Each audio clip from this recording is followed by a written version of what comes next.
Welcome back to the Built Bodies podcast. I'm your host, Alan Jaramillo, and this podcast is all about how to make fitness a lifestyle instead of a crash course while you build your body.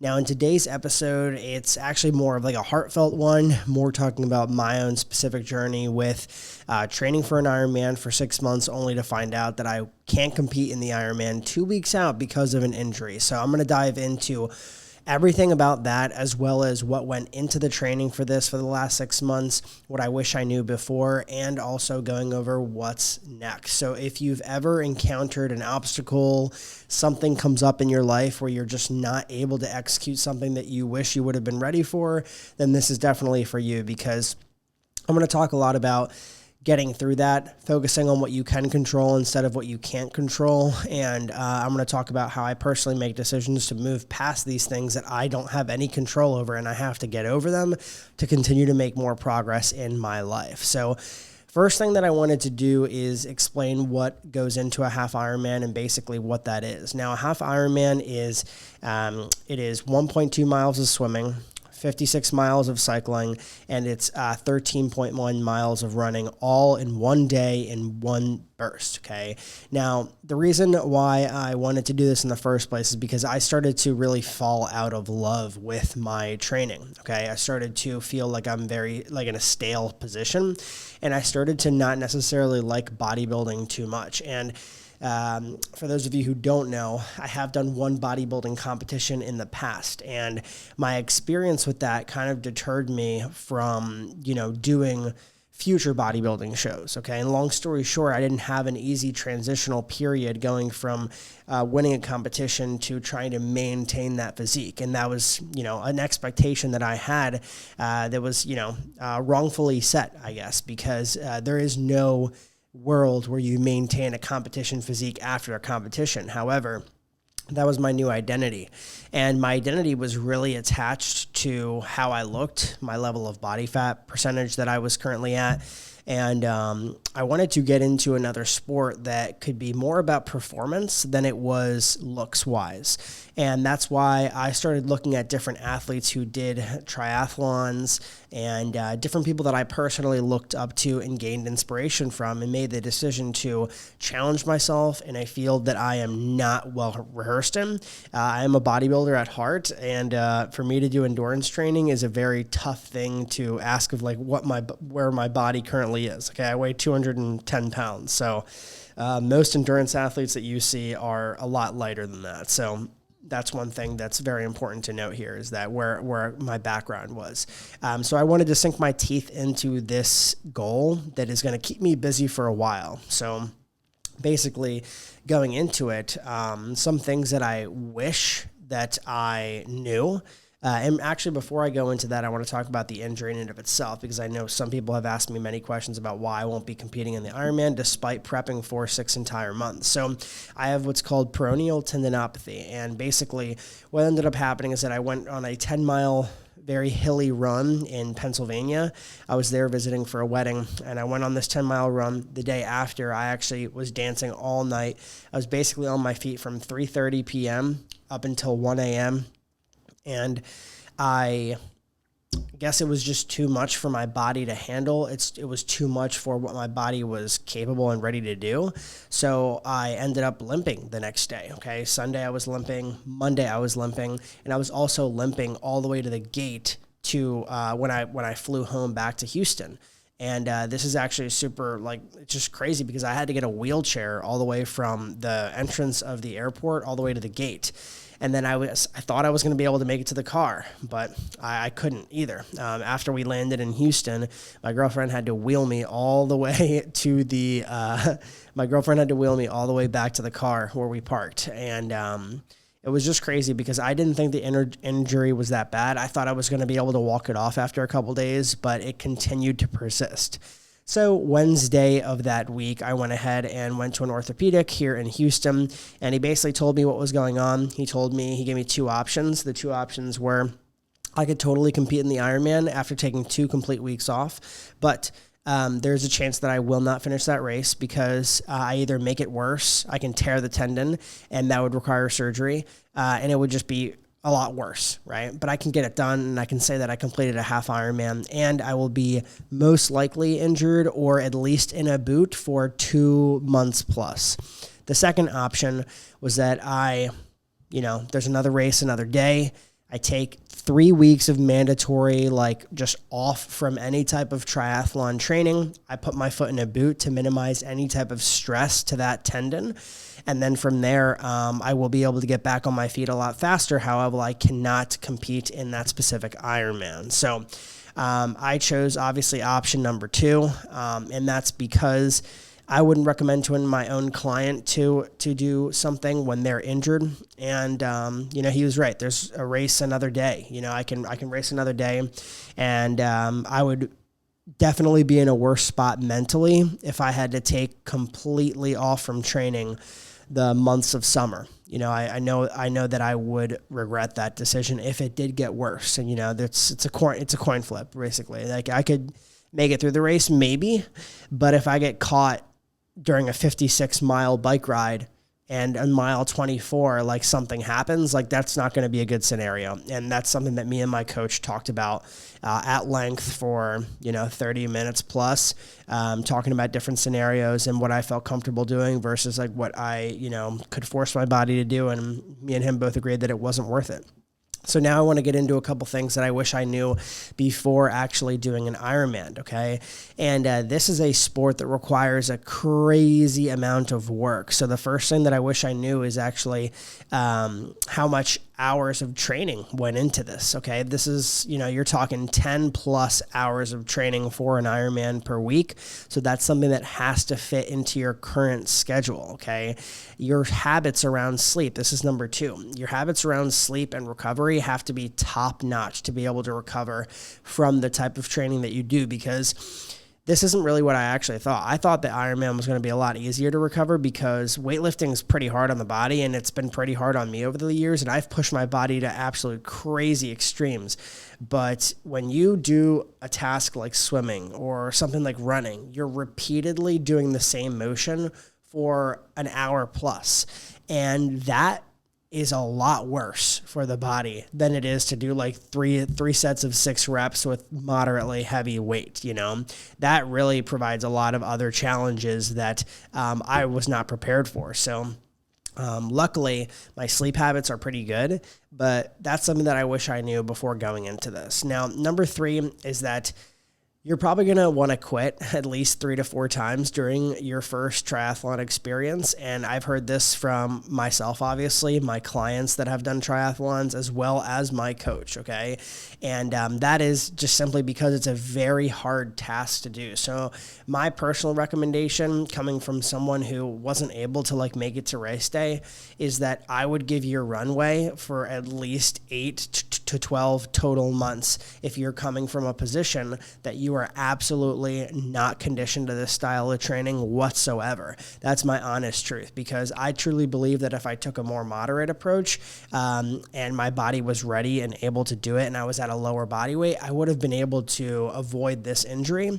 And I'm not blaming anyone for this injury, because it's definitely not my coach's fault. I don't think it's my fault. It's simply just my body needed more time to adjust. Now, if you are a triathlon athlete or you're someone that's thinking of doing triathlon, you're probably not as heavy as me. And even if you are, I would definitely recommend getting to a sustainable weight that you can eat plenty of food in, but as well as recover from and keep yourself going and to perform during these hard times, okay, or hard activities. And then the fourth thing that I wish I knew before going into the Ironman is how much money it was going to cost, okay? And between getting a wetsuit, between getting a jammer, all of the swim equipment, the bike shoes, all of that stuff, it's going to run you up several $1,000s. Now, there are different methods that you can take to save money. You can rent equipment and do all that.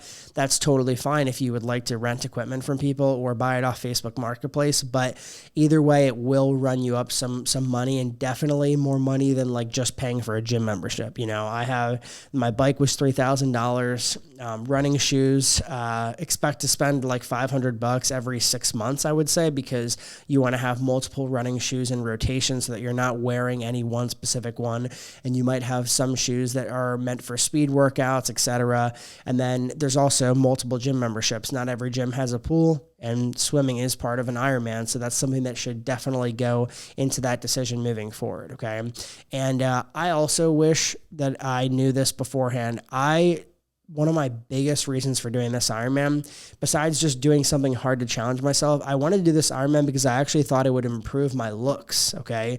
This is one of the hardest pills that I had to swallow while I was doing this Ironman, is that I thought that if I did all of this endurance training, if I did all of this cardio, it would really help me shred down for summer.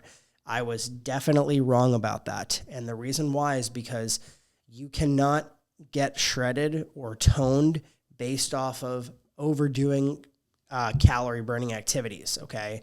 The reason why is because if that affects your resistance training capabilities and how much time you're putting into lifting, and it's also affecting how much food you eat because your appetite's higher, it will just work against you. I've been the leanest that I have been in the last 6 months just from taking these 2 weeks off of doing absolutely no cardio. I'm in a boot now. I can't do anything that's going to stress out that tendon. So I've only been doing about 10,000 steps a day with the boot, and it's totally comfortable for me. But I'm losing body fat quicker now than I was with the training. And it's crazy to say that because even I know as a coach and someone who's educated around knowing energy balance and cardio, calories in versus calories out, I genuinely did think that my body was going to actually transform to something that I'd be happier with, but I was dead ass wrong. And that's one of the reasons why I wanted to quit so many times, is because I didn't like how my muscle was going down, and I retained a good bit of it throughout the last 6 months, but my body composition, my muscle to fat ratio was actually getting worse as time progressed. And as I had to start taking time away from lifting because I couldn't support lifting heavy weights while doing all of this other triathlon stuff. The last thing that I wanted to go into is what I learned about this experience. Every time that you do a workout it's kind of like a self-reflection. And this goal that I set out to do, the half Ironman, was a lot harder than anything that I've ever tried in the past. And I've done a bodybuilding show where I've prepped for 8 entire months and I got to single digit body fat, the whole 9 yards. That goal, I would say, is easier than this. This is a very time consuming task and you are pushing your body to the absolute limits, not to mention learning 3 different disciplines of activity. Running might seem simple, but it's not. There's a lot of nuance to it. Swimming is the hardest thing out of all 3, in my personal opinion, because I did not grow up a swimmer and I had to learn that from start. And biking is definitely the more time consuming, At the end of this prep, there were sessions that I had to do that were like 2 hours plus long of cycling. And that's something that really bites into your time. So that's definitely something very, good to know. But a lot of things that I learned about myself and things that I'm really proud of is that I've never wanted to quit something like so bad in my entire life. And it was just super, super, super interesting to see kind of like what I was made of as a person. There were so many times driving to the pool, driving to the cycling studio, driving to runs that I had to do on the treadmill that I did not want to complete at all. And doing those things, despite me wanting to do them or not, really did make me appreciate the work ethic that goes into it, as well as the respect that I have for myself. And that's something that I definitely wanted to talk about on this podcast today, because for those of you listening, ask yourself, when was the last time that you were really proud of yourself for just going against the grain, doing something that was very challenging and betting on yourself, right? And that's really what brought this out of me. And I'm really proud of myself for doing that. And I wanted to talk about on this podcast. But the last thing that I'm going to discuss is what is next, okay? I wanted to kind of go over my goals for the future just so that you guys are kept in the loop about what I'm planning on doing next. And basically what's next for me is that I'm currently 1 week in to a 12-week cut. I might continue the cut past 12 weeks. It really just depends. But one thing that I craved more than anything when it came to the Ironman prep is like getting shredded. So I don't want to get anywhere near where I was for my bodybuilding show back in 2020. I want to do something a lot more sustainable. So I'm taking it pretty slow. I don't even have any cardio programmed right now, just a step goal and some good macros that are keeping me pretty full right now. So that's going to be the next thing. I will be focusing on 12 weeks of a cut. And then eventually, as I get lower and lower in body fat, I'll continue to update you guys with different things that I'm currently doing to make cutting much easier. And I think that that will definitely help you in the future too when you decide to go on a fat loss phase on your own. There's definitely a lot of hacks that I have that really allow me to see good results, especially these are things that helped me win my first bodybuilding show as well.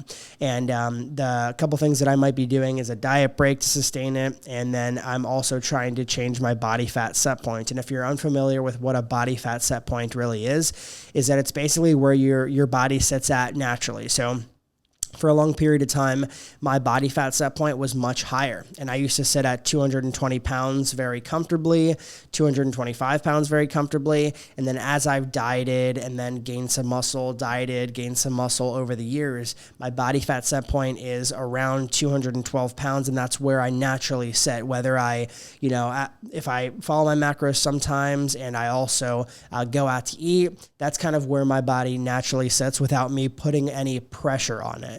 However, what I'd like to do is get my body fat set point to around 205 pounds, and that's where I sit, okay? Because for me, 205 pounds, even 200 pounds would be a very sustainable weight for me to sit at so that I can maintain leanness, so I can maintain gym performance and not have it, bite into my strength too much. And that's really what's on the horizon. So I'm happy to take you guys along the journey. And for those of you who listen to the podcast and have supported me and sent me messages to get better quickly, I really do appreciate you. And I appreciate the time that you take out of your day to listen to these episodes. I'm just starting out, so I'm getting more comfortable behind the mic, and I appreciate your patience. So if you need coaching or you're looking to really drop body fat and you need a plan built out for you and you need to be told exactly what to do because you found yourself starting and stopping, or maybe you've tried unsustainable strategies in the past with a coach that just did not support you, then I do want to invite you to click the link below. Whether you're watching on Spotify, you can click the link in the show notes, or whether you're watching on YouTube, you can click the link down below. And from there, you can choose to apply for coaching. And after that, basically what will happen is that I will look to book a Zoom call with you so I can speak to you face to face and get to know you so that we can decide if we want to move forward on coaching and working with each other and the team. So if you have any questions, feel free to drop them down below or comment down below, and I'll see you on the next episode. Thanks so much for listening.